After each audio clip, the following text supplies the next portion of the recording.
Good morning students. आज के इस वीडियो में हम लोग पढ़ेंगे class 10th Hindi poetry chapter number 8 कन्यादान। कन्यादान के कवि हैं ऋतुराज। यह है स्टूडेंट ऋतुराज का चित्र और संक्षिप्त जीवन परिचय। ऋतुराज का जन्म 1940 में भरतपुर में हुआ। भरतपुर राजस्थान में है और इन्होंने राजस्थान के जयपुर विश्वविद्यालय से अंग्रेजी विषय में एमए किया। उसके बाद साहित्य सेवा में लगे। प्रमुख इनकी रचनाएं मरण धर्मा और अन्य, पुल पर पानी, सूरत नीरत, लीला मुखारविंद। इनको अनेक साहित्य सम्मान भी मिला है, जिसमें सोमदत्त परिमल सम्मान, मीरा पुरस्कार, पहल सम्मान, बिहारी सम्मान आदि मिल चुका है। इनकी कविता की विशेषता मुख्य धारा से अलग समाज के लिए के हाशिए के लोगों को चिंताओं को ऋतुराज ने अपने लेखन का विषय बनाया है।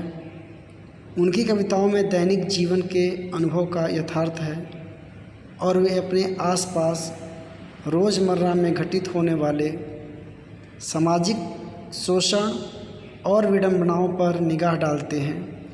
यही कारण है कि उनकी भाषा अपने परिवेश और लोक जीवन से जुड़ी हुई है।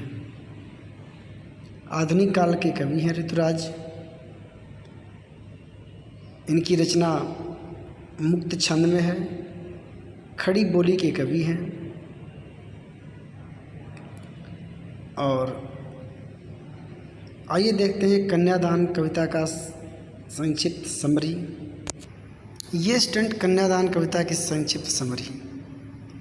कन्यादान कविता में माँ बेटी को स्त्री के परंपरागत आदर्श रूप से हटकर सीख दे रही है। कवि का मानना है कि समाज व्यवस्था स्त्रियों के लिए आचरण संबंधी जो प्रतिमान गढ़ लिए जाते हैं वे आदर्श के मुलम्मे में बंधे होते हैं। कोमलता के गौरव में कमजोरी का उपहास छिपा रहता है। लड़की जैसे न दिखाई देने में इस आदर्शीकरण का प्रतिकार है। बेटी माँ के सबसे निकट और उसके सुख दुख की साथी होती है, इसी कारण उसे अंतिम पूंजी कहा गया है। कविता में कोरी भावुकता नहीं बल्कि माँ के संचित अनुभव की पीड़ा की प्रामाणिक अभिव्यक्ति है। इस छोटी सी कविता में स्त्री जीवन के प्रति ऋतुराज जी की गहरी संवेदना अभिव्यक्त हुई है। तो स्टूडेंट्स, आप लोगों ने देखा कन्यादान। जैसा कि शब्द से स्पष्ट होता है, कन्यादान शब्द का अर्थ है कन्या का दान करना। एक सामाजिक अनिवार्य परंपरा होती है जो एक माता पिता द्वारा अपनी बेटी को शादी के समय वर को दिया जाता है। कन्यादान, कन्या का दान करना। इस पाठ में एक माँ अपनी बेटी का जब कन्यादान करती है तो उसके मन में जो पीड़ा होती है वह कितना स्वाभाविक होता है, सत्य होता है। माँ अपनी बेटी को ससुराल जाने से पूर्व कुछ सीख देना चाहती है। सीख देना चाहती है कि तुम आदर्श नारी के साथ साथ एक यथार्थवादी नारी भी बनो। समाज ने जो स्त्रियों को लेकर जो झूठे प्रतिमान आदर्श बना रखे हैं उसकी माँ उसका प्रतिकार करती है। कहती है कि तुम लड़की हो पर लड़की जैसे दिखाई मत देना। अर्थात लड़की को लेकर के जो समाज में गलत अवधारणाएं हैं, असहाय होती है, मजबूर होती है, पराश्रित होती है, आसानी से उसका शोषण किया जा सकता है, इन सब बुरे विचारों से, बुरी परंपराओं से मुक्त होकर के एक आदर्शवादी नारी का जीवन निर्वहन करना, अर्थात तुम्हारे अंदर एक बहू के सारे अच्छे गुण होने चाहिए,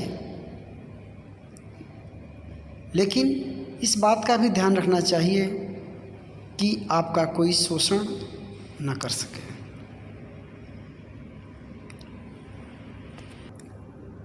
स्टूडेंट, आप इस चित्र में देख रहे हैं एक माँ अपनी बेटी को पकड़ी हुई है। लग रहा है जैसे वो उसको कुछ सीख दे रही है। तो आज के वीडियो में हम लोग इतना ही पढ़ेंगे। नेक्स्ट वीडियो में हम इस कविता के एक्सप्लेनेशन को पढ़ेंगे, व्याख्या पढ़ेंगे और एक माँ अपनी बेटी को क्या सीख दे रही है इस कन्यादान कविता में, उसको देखेंगे। तो आज का आपका होमवर्क होगा स्टूडेंट कि लेखक का संक्षिप्त जीवन परिचय आप पढ़ेंगे और कन्यादान जो हमारी सामाजिक अनिवार्य परंपरा है वह कितना उचित है, कन्या को दान, कन्या के साथ दान शब्द का प्रयोग करना यह उचित है अथवा अनुचित है, इस पर अपना विचार व्यक्त करेंगे। तो आज की वीडियो में इतना ही स्टूडेंट, धन्यवाद।